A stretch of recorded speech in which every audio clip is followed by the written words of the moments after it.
Forgetting history and accountability is what brought us to the point of lawlessness we're now at in both the nation and the world. Although forgetting things in our past can often be useful and help us not dwell on traumatic events, it can also be deadly. We too often forget things we need to remember, especially crimes, wrongful acts, war crimes, crimes against humanity, and genocide. And it costs us dearly. Unfortunately, our corrupt leaders and others in the US and the world are all too familiar with this human trait, and it increases their lawlessness. The current Trump administration knows this so well that it strives to erase all reminders that would help us remember the past and the need to hold people and nations accountable. A major tactic of the administration is removing historical information and exhibits from schools, museums, government websites, and landmarks. Because human beings are already forgetful, removing such physical reminders makes the administration's job even easier.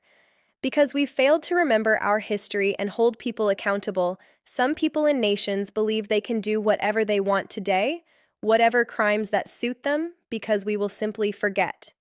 And they are often, maybe even usually, correct. Think about it. Former President George W. Bush, former Vice President Dick Cheney, members of their cabinet, and others in Congress that started wars in the Middle East and Afghanistan with lies have never been called to account for the terrible death and destruction they caused. They have never paid for the countless innocent lives they took, the torture and surveillance regime they ordered and implemented, and the disastrous economic costs to the nation that still impact us today. After they left office, they simply went on with their lives as if nothing happened. And we the people also largely forgot and moved on. Years later, former President Joe Biden, former Vice President Kamala Harris, members of their cabinet, and others in Congress, both Democrats and Republicans, supported the Zionist genocide of Palestinians. They spent tens of billions of our tax dollars to support the Zionist regime, supplied it with weapons, and covered for its war crimes, crimes against humanity, and genocide. As human beings, including tens of thousands of children, were murdered daily, they continued to support the slaughter. Then, after they left office, they simply went on with their lives as if nothing happened. And we the people again largely forgot and moved on. I have even gotten emails from various Democratic organizations asking me to sign birthday wishes for these corrupt leaders who are responsible for a genocide. And many of those who supported the war crimes and genocide are coming back out in public, seemingly without shame. Kamala Harris is considering another run for the presidency. Former National Security Advisor Jake Sullivan, Secretary of State Antony Blinken, and Matthew Miller, spokesperson for the U.S. Department of State, all deep in supporting the Israeli genocidal regime, are working on rehabilitating their images. They seem to have simply washed the blood from their hands and moved on. And we also seem to have forgotten and moved on, and that is the problem.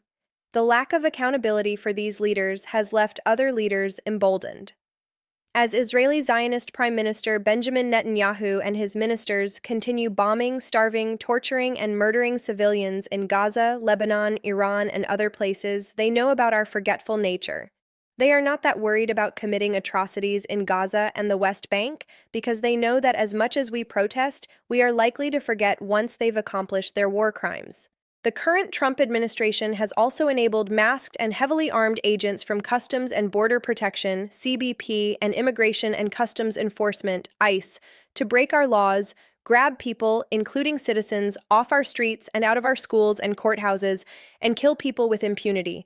Unfortunately, they too know that after a period of protesting, we will go on with our lives, forget their crimes and atrocities, and start dealing with them as if nothing ever happened. It's what they are banking on. And unfortunately, humanly speaking, the odds appear to be in their favor. Even the media ultimately tend to move on because there are new stories to cover. Remember when the Israelis murdered aid workers and emergency workers? There were a few stories for a while, but these murders are rarely talked about today. Think about when the Israelis first bombed Palestinian hospitals and schools and killed journalists in the war. With no accountability, it didn't take long for such bombings and murders to become commonplace. Now, they are rarely mentioned. Think about when the Trump administration first deported immigrants to third countries without due process, and when government agents broke into an apartment building in Chicago as if they were attacking enemy combatants in a war zone. There was some backlash for a short time, but there has been no real accountability. As a result, government agents have now committed so many crimes and atrocities that we can't keep count. We are humans. We are forgetful. We move on. And the evil criminals go on committing crimes. That's why we must write these things down and keep posting them and bringing them back to the public's attention. That's why we must keep demanding accountability and not forget and move on.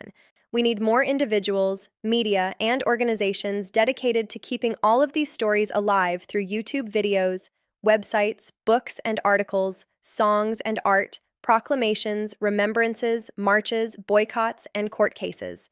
We must keep these crimes constantly in our memory and scream for accountability. We are here now because nations and people have not been held accountable. Social media has removed many anti-Zionist, anti-genocide voices. The Trump administration has arrested and deported protesters. The government has hidden and erased historical facts. We must make sure that they are put back or replaced with even more reminders. We may be forgetful, but we have the ability to constantly remind each other, and that is our duty today. We must ask ourselves, what can we do today to ensure that these criminals are remembered and held accountable? Keep organizing, speaking, writing, protesting, boycotting, litigating, and building, and support others who do so. Don't let the criminals be emboldened, make them sweat.